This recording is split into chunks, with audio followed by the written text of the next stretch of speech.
Why do you know that? You've been in the same house since you were born.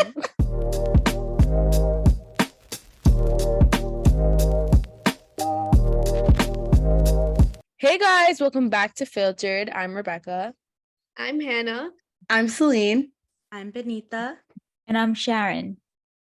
Welcome back to our Breaking the Mold series. Today is a special podcast because we have our first male guest on our podcast, Robin Simon.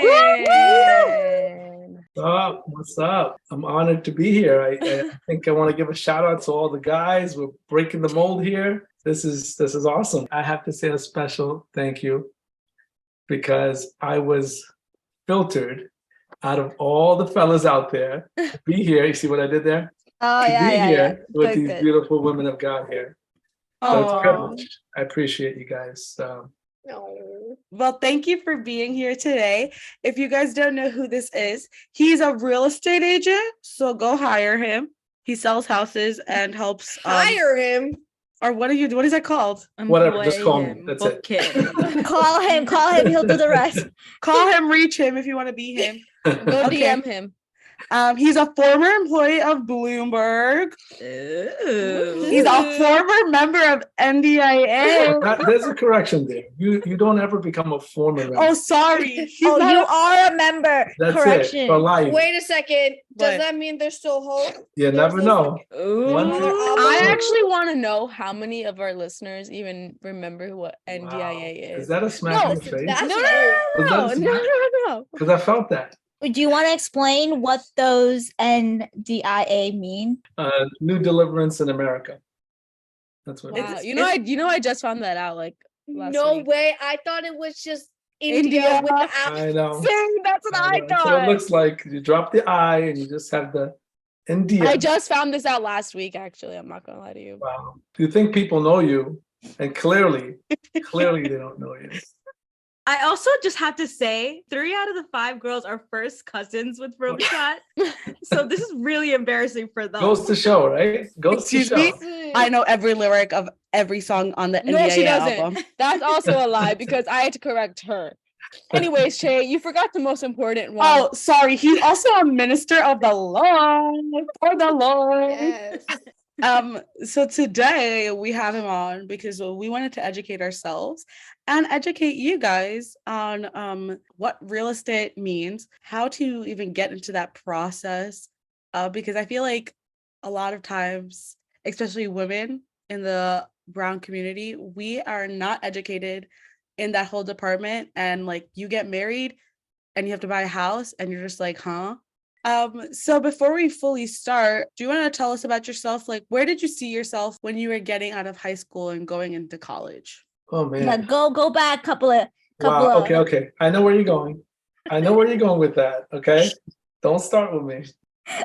But no, I honestly, like I was saying, all jokes aside, I appreciate what you guys are doing with this podcast. It actually does remind me of the guys and I, when we formed NDIA, it was just a group of guys who had similar beliefs, similar situations in life, and expressing our beliefs the way we knew how to. And, I can see that you guys are doing the same thing, just being yourselves and expressing how you're doing life.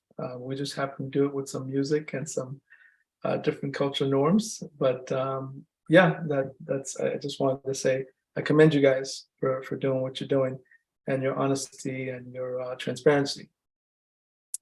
Sometimes a little too much transparency for me, but that's okay. I'll let it slide.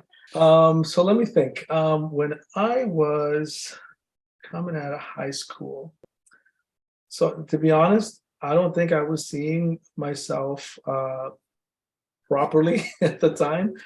I was, to be honest, I was, just going with the flow. I was a typical kid from Queens. I guess just to backtrack a little, I started working when I was about 16 years old. Was always, keeping myself busy. And, I just kind of progressed from there and started doing got into computers. I got into graphic design and, I kept myself busy. I didn't like staying home all the time because I was an only child and it wasn't cool to be home listening to the heat, If you have steam heat, you know what I'm talking about. It just makes like weird noises. So I always wanted to get out. I always wanted to just not be home. So I kind of developed that, work kind of mentality. So I was always working, always like 2 or 3 jobs, stuff like that. And to be honest, I thought I'd just finish, get into college, I'll get a job and just see what happens. But there was a lot of things that happened in between. And before I answer that question, I want to let you understand where I was coming from. I always had a relationship with God, throughout the ups and the downs, like everybody else. But I actually almost didn't make it out of high school, believe it or not. The saying, like, you're the average of the 5 people that you spend time with. So my 5 were actually very smart people, but just not for the right things. It's just the environment I was in. They were good at certain things that I can't really disclose right now. And it was like, and that's how it was. Like, you had to be part of a certain crowd, or you will not be accepted. But my saving grace was my belief in God. I always had my relationship with God. Played a little basketball in junior high, and I was into music, so I played drums in the band. But I stood my ground throughout. It was a bit tough. I think I got jumped one time, and Really? Yep, it wasn't fun. I actually got held up 3 times by gunpoint, and it was tough. It was a tough crowd. Bro, who are you right now? Yeah, it was a tough area, and to be honest, just recently when we had the whole pandemic, after the pandemic, how we started doing those temperature readings with every With those time. gun? I still remember the first time they did that to me. I literally froze. And what do you call Oh it? no. PTSD or something like that? Mhm. What do you call that PTSD, when you yeah. like remember stuff? Yeah, PTSD. I was at PTSD. Johnny had broken both his arms, took him to the clinic in East Meadow, and the lady did this to me, and it literally took me a second to she was like, sir. I was like, yeah, I'm good. Oh So my totally like, god. but these were the type of people that I was around, and they weren't Mhm. dumb people, they were smart people. Mm. But so I started off like kindergarten was like, K4. They do it like levels 1, 2, 3, 4. 1, 2. Then I got smarter. 2, 1, 3, 1, 4, 1, 5, 1, 6, 1. Then I got into junior high, and I actually was able to skip a grade. So I did 7th and 8th together. Pretty cool. Yeah, it was pretty cool. And then I got into 9th grade. I did 9th grade in junior high. And then I went to high school as a sophomore. Mhm. So I went to high school as a 10th grader, basically. Okay. But like I said, I was the only South Indian guy in all my grades. There were not many in my age group in church and around. Most of the people were a little bit older than me, and so I had to adapt, to Mhm. the environment. And I didn't do too well in high school. Kind of wasn't really paying attention, put it that way. Mhm. And then senior year came along. There was one class that I was not going to pass, and I was doing some serious praying. I was like, God, you got to ruin this. I talked to my counselor. I was like, you don't understand. I'm Indian. They're gonna kick me out of my house. It's like Yo, giving them facts. all types of And thank God I graduated. And then I was a bit disappointed at myself Mhm. because I knew I could have done better. I Mhm. was distracted and didn't have the right circle. Then I actually applied to John Jay University, wrote the placement test and everything, and there was one private college that I applied to, and that was Pace University. And I didn't think I was going to get in, to be honest. But my dad had prayed for me. He was doing a lot of praying for me at the time. He had to, huh? And he prayed, and he said, listen, you're going to get something in the mail in a very large white envelope, and it's going to be something that's going to surprise you. You would not expect it. And he was spot on. And I have that letter still in my Bible today. And I was able to get into PACE. Wow. So I finished my degree. Even there, as I started, I was kind of like, first 2 years, I was like in La La Land, Mhm. and they almost kicked me out of the program a couple of times. And then I started looking at everything like, okay, if I keep going like this, I'm not going to get out till like 2002. This is not going to happen. I'm class of 96, high school. I got to get out in 2000. So I hustled. I really got my act together in that the third and the fourth year. I really just hustled. I think one time I did like 22 credits a semester. I had to get Wow. Yeah. I got my degree in technology systems, and later on I took my master's as well. But did I see it at the time? Absolutely not. Mhm. I was just hoping I would pass and I would just get in somewhere, because I was always doing some jobs on the side, like either a few hours here, a few hours there. I would always have something going on. So, but I didn't really see what was ahead. I was just kind of doing my thing, little Queens kid running around doing his thing. Mm-hmm. Now look at you. I know, completely different, huh? Things change. Things When change. he do it? Just a shift in your mindset changes everything, huh? Definitely mindset. And I think everything starts with that. If you don't have that kind of mentality where, I'm doing this come whatever. So you you graduated with what? What was your Technology systems, my bachelor's in 2000, and then I got my master's in internet technology with a minor So in computer things. yes, computer things. So what position did you have like career-wise after you graduated college? I got my job at Bloomberg. My first corporate job. Like I said, I had side jobs before. At Bloomberg, I was a broadcast engineer and assistant manager. So how long did you work at Bloomberg? 16 years. 16 Crazy. years. Yeah. And did you love that job? Yeah, it was cool actually. I didn't have to change my job because a lot of people were changing jobs. You obviously Yeah. that's a typical thing to do after 4 or 5 years. Hop to the next job, you get more money. That's usually how the way it goes. But the cool thing about my place was that it was constantly changing. They were dumping tons and tons of money into the technology in the broadcast department because they have to stay relevant. So you're talking like I'm controlling things in Tokyo and Sydney. We have like a huge network, so everything is always changing. So you have a job that's constantly changing. What's the point of changing jobs, really?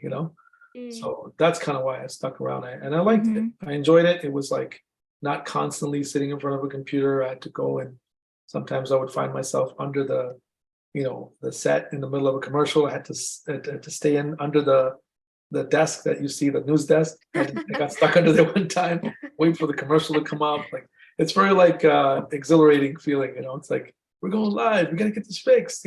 So very much exciting. How did you go into real estate from being a broadcast engineer? Yeah, so I was actually licensed in 2003.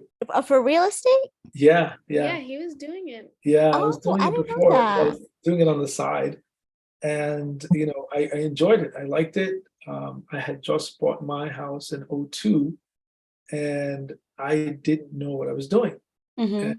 And I went and got a contract signed without even doing an engineer inspection. So the next Do year, you need an engineer inspection? I didn't do the inspection. I didn't. No, do no, it. she's asking, do you need an engineer? Oh, yes, you inspection? do. Yes. But I used to do that on the side. And then as time progressed, I was starting to do better. And then we started having children and life got a little bit busier. So I couldn't do everything, between Bloomberg and kids and real estate and church. And it was just too many hats. And Mhm. I kept it going. I kept the continuing education. You have to keep your license and everything going. So I kept it going. I always had a passion for it. I would do like a deal a year here and there. And then, God just kind of smacked me upside my head in 2016 and said, yo, you need to go this direction. And that's a whole thing in itself. If I get We were there. We were Yes. witnesses. It was at a retreat. You guys It are was all at a there, right? Yeah, retreat, that yeah. was you don't know what was going on in my mind at the time. There was a lot going on. There was a lot of questions, a lot of Mhm. God, if this is real, then this. For reference, at a retreat, it was like the Sunday of the retreat, and then everyone was praying, and then Mr. Robin Simon Robichaud, went up to the podium after praying and like just announced to basically the whole church that he was quitting his Bloomberg job, and no one even knew what was going on. So that was the reference that we're talking about. We were all there to witness him quitting his job and moving into the next step. Yeah, yes. And that was it was the weirdest thing because if you know me, I don't do just things just like that. You know, there are times I'm sporadic. I do some crazy things, but big things and stuff, I don't just go and do unless I pray about it and I really am sure about it. And that morning, God was really dealing with me. And, you know, pastor started preaching and he started talking about 16 years, you know, it took to rebuild the temple. And 16 years ago, we started this church. And 16 years ago, I left my job. And I'm sitting there thinking, oh my gosh, it's August 28, 2016. It's actually 16 years today. It was that day was 16 years. I'm like, this is crazy. This is too, you know, coincidental. You know, as worship was happening, there was a song, I forget, I think it was called Faithful to the End. I don't know if that's the actual title. Oh, yeah, Yes, yeah. that's the That song. song, I don't know what was happening. I was ugly crying. I was doing all type of stuff. He was just dealing with me. He was like, it's time to close that chapter. And I went up and to tell you the honest truth, it was probably one of the most scariest things I've ever done. But it was also one of the most confident things, you know. Mhm. Did you know at that time that you were going to go into real estate after Oh yeah, this? if you remember at the time, and that's the weird thing about it. And I said, you know, this is what God's telling me right now, and I have to be obedient to close my chapter at Bloomberg and continue with my real estate license. And I don't know what's next. I'll leave it up to God. So it's amazing how God does things. And I went and got my level 1, level 2 from New York District School of Ministry, and also took like a chaplaincy track there. For the next 2 years, I just went hard. I went really hard. You know, I was, you know, all those years I was present with my kids, you know, but I was kind of like half there, and like you guys know, you know, I was kind of like there but not there, kind of tired all the time. And I think if I kept going like that, I don't know if I'll be around, you know. Maybe God was like trying to tell me that too, like you need Slow to down. slow down a little bit. It was too much going on, you know. So what are some things like from your career move that you learned within that season that you would share with other people? Some like fundamentals, if you would. I would say to do it scared. Really? Whatever it is, do it scared, because you'll never know everything. You'll never be ready for everything, and you just need to do it. You know, do it scared. Because I remember when I walked into Bloomberg, or they first got the first interview, there was a phone interview. They liked me on the phone and they said to come in, and there was like a 3-panel interview. And some of the questions that they asked, I didn't know the answer. I just told them like it is. I said, listen, I don't know what you're talking about, but I can learn it. I can figure it out. And they liked that. You know, they liked the fact that I was ready to take it on. And, you know, some of the stuff I walked in the first week, I'm like, I don't know if I'm going to do this right. I was scared because I'm like, I'm not a broadcast guy. I was a computer guy, but I wasn't a broadcast guy. And it just so happened that, you know, throughout the years, I became one of the assistant managers, and I was the point man for many of the things there. Fast forward, you know, because I did it scared. And I also, you know, walked out of there scared as well when I left. I still remember signing the document. They said, you know, I've seen people leave for disagreements or money or something. I've never seen someone leave like this. I said, well, when you follow your heart and God tells you what to do, you will just do what you got to do. And Yeah. I wasn't scared. But I mean, no, I was scared, but you know, I'm not scared to tell her that, you know. But they gave me a paper and said, you know, you got to sign this, and once you sign it, that means you lose all your coverage, lose all your benefits. And it was a comfy job. That is so scary. It was. I feel like sometimes we hold ourselves back from like taking the next step or doing what God has called us to do because we're waiting for that perfect moment for everything to align, for us to know all the knowledge, for us to be prepared for what the job has in store. and for us to be like qualified instead of like just jumping in and knowing that God will help you learn it. Like you can learn on the job, you can learn on whatever you've move on to. Yes, yeah, absolutely. I wrote this thing down because I don't want to forget it. It's like, opportunity is knocking and we have to open the door, but we're still looking at the brand of the doorknob. We're trying to figure out what brand the doorknob is. Just open the door, man. It's okay. Just try it. And you have to do things at a certain time, to get the results. You cannot, sit on it too long. Life happens, everything, there's a season, right? That's what Ecclesiastic says, right? So that's what I would say. Number one, do it scared. Number two, I would say always do a little bit more, because most people just tend to do the bare minimum. And I That's won a with great that. one. Yeah, I won with that a lot of times. Everywhere I went, I always did that, and it always gave me the edge. And I remember when I went to Bloomberg, I did all the holidays the first, second year. I went crazy. Like I just really went hard. And after that, I built up my credit rating and I kind of won favor. And it kind of helped me ride throughout the years. So always do a little bit more, because everyone's trying to do the bare minimum and you will look that much better, just a little I feel bit. like that's a common theme we've seen, especially with our other guests that we've had on the Breaking the Mold series. All of them have said, like, I've been there from the start, from like Sheena said, she was there before the assistant manager person was there, and she At was all there hours, after he yeah. left. And then Amashik said she would get there at like the break of dawn to make sure she was there, and like all of them are saying the same thing. So look at these successful people being there whenever Doesn't come you easy. exactly, like you have to be there and like push yourself even when you think it's not necessary. You need Not to push worth it. yourself. Yeah, the thing is, like, you'll think that what you're doing is not significant, but you just got to keep doing it. There's certain things that are still in place in Bloomberg that I had put in place that is still there. At that time, I was like, oh, this is what's needed. We just do it. But we are just, kind of tell ourselves, oh, that's not a big deal. It is a big deal. So you got to do it. So do it scared, always do a little bit more. And three, most important, trust God. Whatever you're holding on to other than God, let it go and things will fall into place. He knows and he will make a way when it's time. So for like real estate, how we were talking about how we have no idea. We just want to know, somebody wants to go into the real estate business, okay? How would they go about it? Like, what do you do? Is it like a schooling type of thing, or is it like a certification? Is it like, how would you go about it?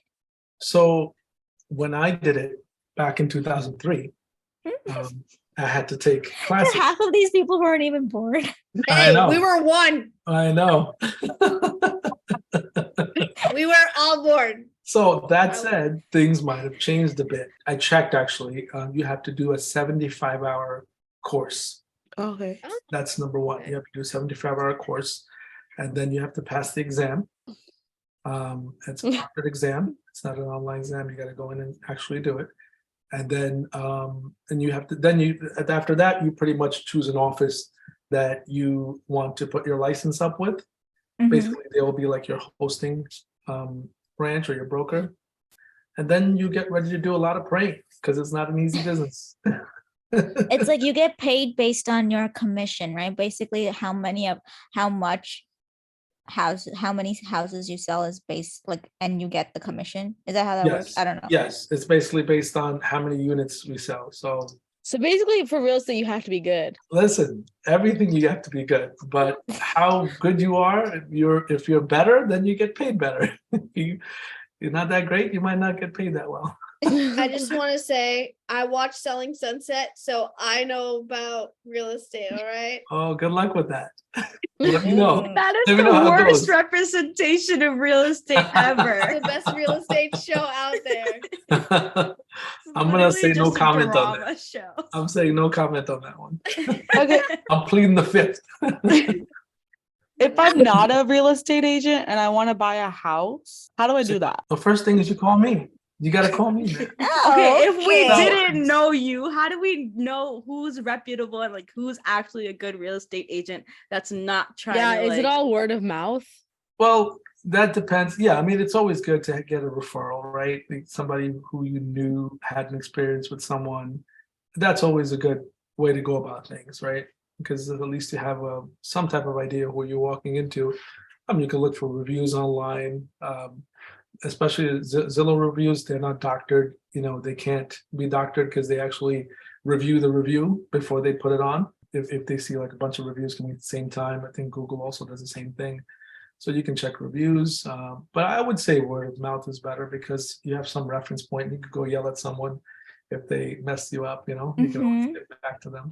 How do you know if somebody's trying to screw you over when you're buying a house? Discernment. Oh, I Discernment. need that. Oh my god. Or you just call me and say, "Hey, what's up?" You know the guy.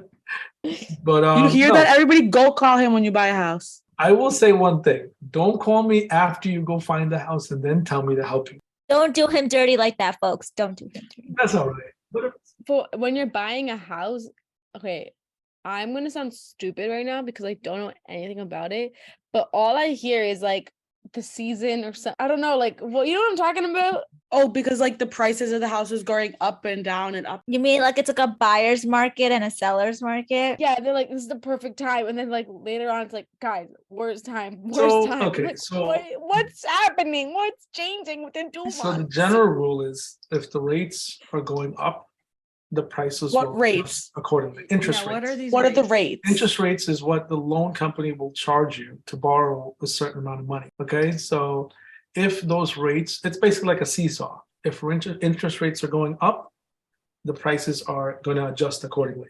If prices are going up, interest rates are going down, which is what happened this past few years. We were at 2%, 3%, 4%. Then the prices were going up. Prices because- of the house, right? The prices Mhm, of the house. Yes. So that's the general rule of thumb with the prices. Now, regarding time to buy, to be honest with you, you cannot time the market. It's just like the stock market, you cannot time it. You buy when it's your time to buy. People get married, people have children. And this is a cycle of life, right? So there's no perfect time. You can't plan certain things. So there's really no, is there a time that there's more homes on the market? Yes, that's going to be that March, April to like that July, time frame. Yes, there's more inventory because Really? people want to move before school, starts into September. So that's where you tend to see a lot of more moves happening at that time. But are there homes being sold? Have ever done deals during the year? Definitely. So people are, going based on what their situation is in life. And those people that are looking off season are serious people. They're not people who are not just wasting their time. They're looking because they're really serious. Or some Mhm. people also have corporate moves at the end of the year. So they want to get it done before the year ends, the job relocation or whatever. And so we would sell now because like the houses, you would get more money if you sold your house right now. Well, It used to be like that. a few months late, Oh, well, good thing I'm not selling a house. it has adjusted. Last year prices were very inflated. You put a house for a certain number, it would go 10% over that number. Dang. It was overinflated and there was too much demand and not enough supply. So right now we're getting to the point where there's Evening? more. It's almost balancing out. So Like I'll give you an example. if- We were looking at houses that were like maybe that was worth $600,000. It was going for 700 or over, guys. That doesn't happen. People, if a house is worth 600, that means like people usually negotiated down, not up exactly. 100K. That's And how crazy it was. all the people I was working with, I told them, listen, this is the number, this is what it's really worth. And everything you pay after that is I want it money. So, that's up to that person, how much they want to pay to get the house. So what is like some basic knowledge that people should know before buying a house, like prior to like the most important things you should know before getting into this? I would say 3 things to know: location, location, location. Oh, So you can change the house, but you cannot change the location. Okay, so that's number one. You got to make sure you remember that location cannot change. Niche.com. What Do is you know that? what niche.com is, Robichaun? Yes, it's a good site to review schools and See? I told you guys. Why do you know that? You've been in the Good same job. house since you were Good born. job. Always look up my niche. Gonna have to recruit you. You can be my niche girl. I can call you Yeah. up. I will do it. I do it for fun. It tells you a rating by like where you live. When we were booking our Airbnb place, I used niche to see if we were staying in a nice place. There's certain things I can't say, but yes, it gives you demographics data, schools data, and it gives you a lot of information. Why do you see a lot of your clients regret after like? No. I'm not allowed to talk about school districts. I can't say. I can say Oh, where it is, really? but what the school district is, I'm not allowed to comment on it because high Really? schools. Yeah, I can't comment on. I can't say one is better than the other. Like HIPAA? It's the rules. It's house HIPAA. Why? Because it'll like I want everyone to have an equal opportunity kind of thing, all the town. that's in all real estate rules or just your Yeah, we're not supposed to. There are state, we're not supposed to talk about that. We can just That's do facts. crazy. So number one would be location. Number two is I would say, think about selling when you're buying. Mm. Chances are when you're selling, they're going to look at it the same way. So always think about, all right, when I sell this person that's going to buy is going to look at it like this. So if there's certain things you don't really like, that's going to be that way when you're selling it to for the buyer that's buying it. I feel like even during construction, it's always like, okay, what is going to make the house sell? Like we had to put a bathtub downstairs to make sure we had at least one bathtub for a parent who has a kid. Like always looking, how are you going to sell the house? Yeah, you definitely have to, because it's not something that you do every day, right? We're not in the bathroom every day. And then the last thing is you will never find the perfect house or perfect spouse. So, What? always keep that in mind. What? Yo, I'm calling Minutiji right She knows. now. She knows. she said the same thing. Exactly. That's all right. I'm cool with that. She knows that. But yeah, so that's what I would say. Those are the three things to know: location, think about selling when you're buying, and it's not going to be perfect. You're going to have to compromise a little bit. You might not get everything you want, but And since you're like one of the smartest people that we know, we have a couple Oh. of questions for you regarding finance. Okay. So Uh-oh. as a woman in our 20s, right? What are some important things that we should be doing right now to like kind of set us up for success regarding like our finances and what we should do? And don't spend any money because not. No, I wasn't going to say that. I was going to say something very, very easy to do. Get Hannah- married. You double your income. He said get married. Yes. Okay, what if you don't have anybody? Now answer the And question. you pray about it. No, I would say, I'm not a financial planner, obviously, but I would say definitely set aside some money that you're automatically allotting to a separate account. Meaning, if maybe like 10% of it, you set it off automatically to go to a separate account that you don't even see. That should be like one of those accounts that are hard to get to. Should be. Yeah, see, that's the problem. The count that I do, it's easy. I see Yeah, it. that's the issue. See it. It's easily seen by Stick me. it somewhere you don't see. Maybe like you could do an online bank. You can do, Roth IRA. yeah, anything like that. Good one, Hannah. Good one. Hannah, what does that mean, Hannah? Roth. Uh-huh. Go ahead. No. Yeah, explain Roth IRA. Roth IRA. You put money in it, you get it later, and then not taxing. Wait, for what? What is that? So smart. You I'm are. Wait, So what you what is do? it? Say you make some money, put $100 in there every month, and then when you're older, you can get all that money, and then you don't get taxed. Okay, Hannah. Let me help you out. Wait. Robotron, can you come back? Listen, the thing is, basically, it's a retirement account that you can access later on in life. That When I'm retired? yes, But I need this money when I get but you're married. not paying tax on it when you withdraw it at that time. That's Wow. the beauty of it. You don't have to pay tax on it. Most of the retirement accounts you have to pay tax on. With this, So why doesn't everyone just use this? there's different limitations and things like that. When you talk to someone, if you're working, I would highly suggest, talk to your HR department and find out what you can invest in. I would say 10% you should put into your investment account, some type of 401k or whatever it's called in your particular job. You should invest that. Then you put your 10%, you tithe, obviously, or if you want to do more than that, you do that. But then 10% you also save. So that's 30% now automatically going in. And if you want to increase that number, increase it, because just remember this, if you don't tell your money where to go, it's going to go everywhere. So that's the one thing you want to remember. So if you can save 50% of your money and live on the other 50, you're going to be golden. You will not realize how quickly that will be accumulating and being a large sum, like maybe 6 months or 12 months from now. And the other thing I would do, this is, like I said, full disclosure, I'm not a financial planner or anything, but just the bare minimum I would do is invest in an index fund, S&P 500 index fund, which is basically, it's just a tracking fund of all these 500 companies on the stock market.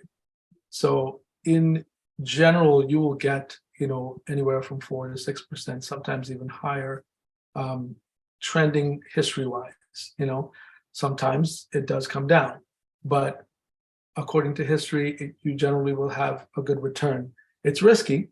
So you got to be willing to lose that money if, God forbid, there's a crash or something like that. But generally speaking, it does bring a return. And this way, you're not going and, oh, let me sell it when it's high, or buy it when it's low. You're driving yourself nuts. This is just like you're buying every month, just like you're saving your money. You're buying like $100 worth of this particular stock, regardless what price it is. It doesn't matter. I think it's called dollar cost investing, averaging, I think it's called. And you basically just keep buying it. And as time progresses, you'll see the compound interest of doing that. And whatever the returns they give you, the dividends, you just put it right back in.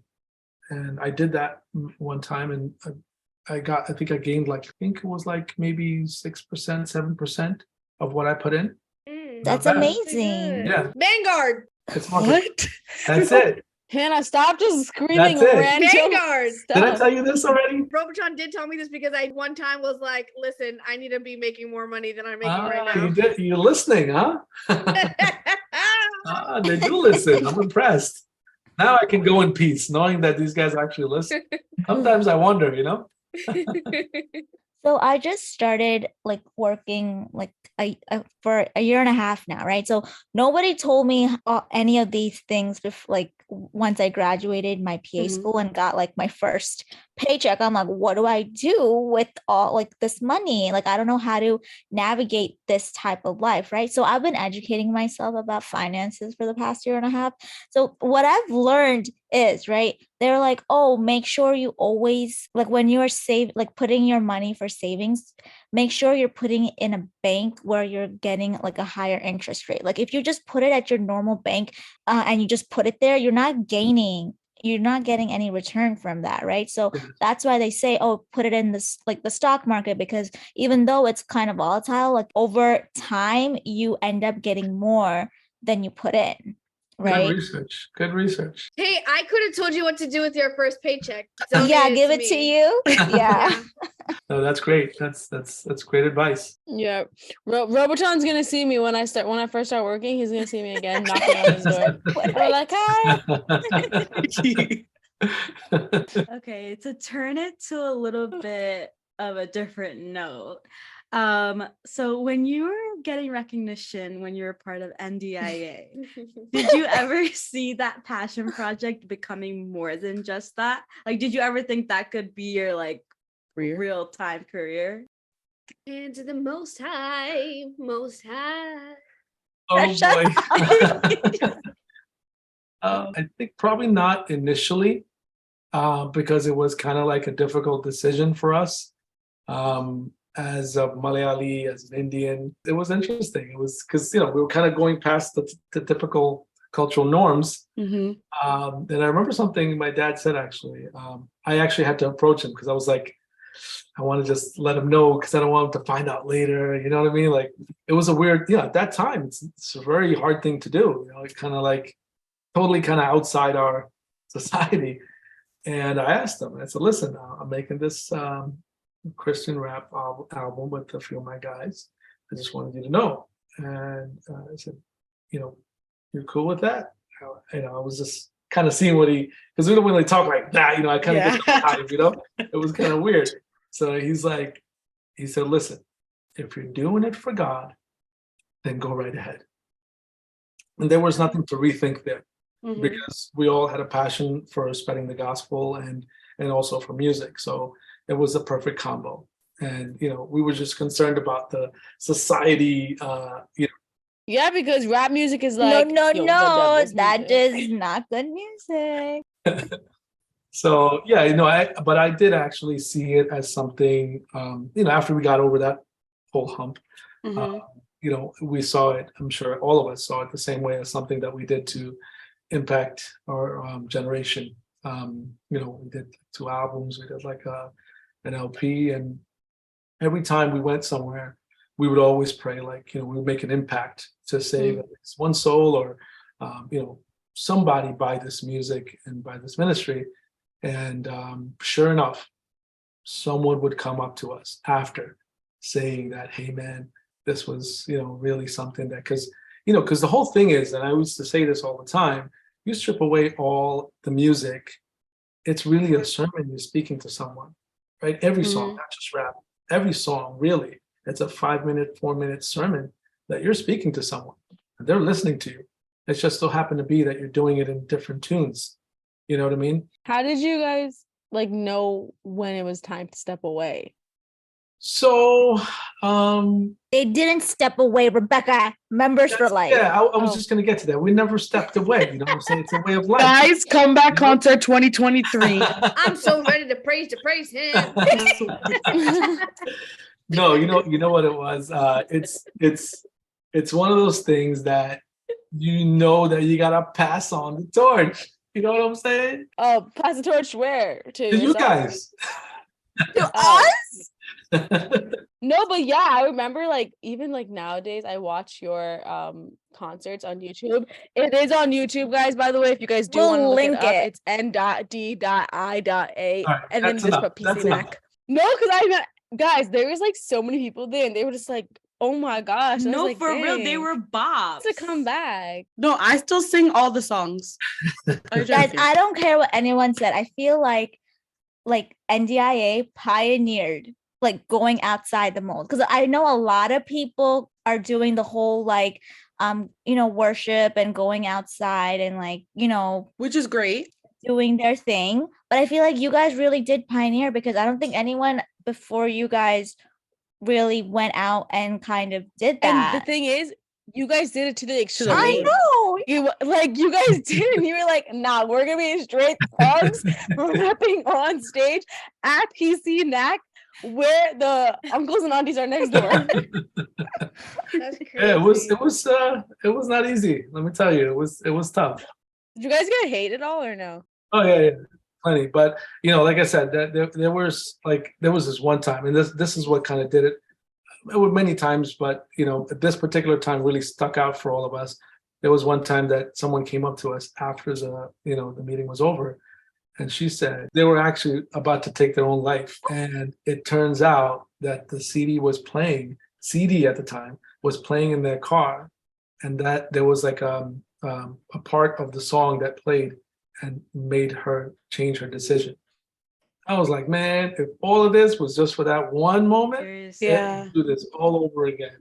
It was That's amazing. Yeah, that's crazy. You don't realize how much of an impact what you're doing. Yes, you're doing has on other people. Yeah, it was it was pretty. I never forgot that. It was like, wow, that was amazing. And because we were going around different places, in the community, in Hempstead, we were going to US, all over the US, California, Florida, Atlanta. Oh my God, you guys were Oh. on tour? Yeah, we went on a couple of tours, That's crazy. Yeah. So then, we've been around, and we were actually approached by an A&R from a really epic record company. I can't say the name, but yeah, they actually sought us out. We went out to Brooklyn. We did an audition and everything. And they were pretty much saying that, you guys were on, just take out the God stuff. Ah. And that was, we were like looking at each other, we prayed about it, and all of us were like, nah, we're not doing that. We're gonna keep God in it. And we turned it down. And after that, things actually started progressing even more crazier. And we performed on the same stage as Aretha Franklin, Vicki Winans, Hezekiah Walker. What stage was that? Actually, Madison Square Garden. Madison Square Garden. Really? Yeah, we won the Gospel Stop. Fest for the rap category in 2005. Oh, we have a celebrity in our midst. We Yeah. had to redo the intro. And we did. I think we did. The Bollywood Music Award, the Movie Awards. They had it like in Atlantic City. It's like the Academy Awards, basically for the Indian. He thing. said That's crazy. You guys won Oh that? my God. No. We did it. We did like an opening up for one of Wow. Performance. the. All right. To sum it up, just a little piece of advice to people who feel like it might be too late to get out of their current position and jump into a whole new field. What is some advice that you would give to them? I would say what I said earlier. Do it scared. Mhm. For one. Number two, I would say, and this is something I wrote a while back, and follow him, and everything else will follow. Proverbs 16:3 says, "Commit to the Lord whatever you do, and your plans will succeed." So it doesn't matter, what position you're in, and you're trying to jump into a new field. Listen, God will give you the wisdom. Mhm. Make sure you stay in prayer and stay connected and stay focused. I think you'll be okay. Amen. Speaking of NDIA, we're gonna do a little short segment. With Are who? you down? With Hannah. it's Hannah's segment. I don't know. He's so scared. All right, I give him no choice. So for today's segment, what we're gonna do is we're gonna play a little bit of NDIA song, and he's gonna have to finish the lyric for us. Hey. See if any of us could finish the lyric too. You'll be bursting up. Let's see. Listen, this is not fair. I don't remember half the thing. You know how long ago this was? All right. Raise your hands up. Oh, it's like at like 2 Wait, I minutes need to or go to something. his part. Wow. Sleep. Wow. Jay, what? Wow. All right. The channels in the soul we see in this world today, as we bound and break Monday through Sunday. Richmond Hill's still great. 2 a.m. in the morning by my window pane. I hear the raindrops and they're going insane. Sometimes I wanna flee like a runaway train. Trying to do the same and I remember the name. Alone with the pain, yo, sitting in my room thinking about my next move. The time went by like the clouds in the sky, but you all realize there's only one thing to do: spread the word about the Lord, the one who saved you before your Rolex and your Timex stop. The lights go out and the red moon drops. Another year from now, do you really know if you'll be caught up in the clouds? Most stop. That gave me so much joy. That gave me Guys. so much joy. That's too much, man. Iconic. Don't worry, y'all. We'll drop the link in the bio below. Wow. Y'all, thank you to our rapper for joining us today. Oh, sorry, minister. No, sorry, real estate agent. I don't know. Many talents. So thank you guys. I really appreciate you guys, giving me the time to just hang with you guys for a little bit. Shout out to my queen, my kids, my crew, my people. Oh, that was so cute. Sad. Thank you to Robin Simon. Go hire him. I don't know what it's called. Book him. Okay. Thank you to all of our listeners. We love you so much, and thank you for your support. Go follow us on IG and continue your support. We are on Spotify, Apple Podcasts, Amazon Music, YouTube, you name it, we are there. We love to chat to you guys, so send us questions or comments in our DMs. We also have a link in our bio on our Instagram where you can send anonymous questions of things you want us to talk about or questions that you have that we would love to answer. in one of our episodes. Thank you guys again. We love you and God bless. Take care. Bye. Thank you. Bye, Also, do you guys. guys do you guys know what else is on Spotify and YouTube? NDIA. So go listen to it. Bye. Yay. Bye. Bye. Bye.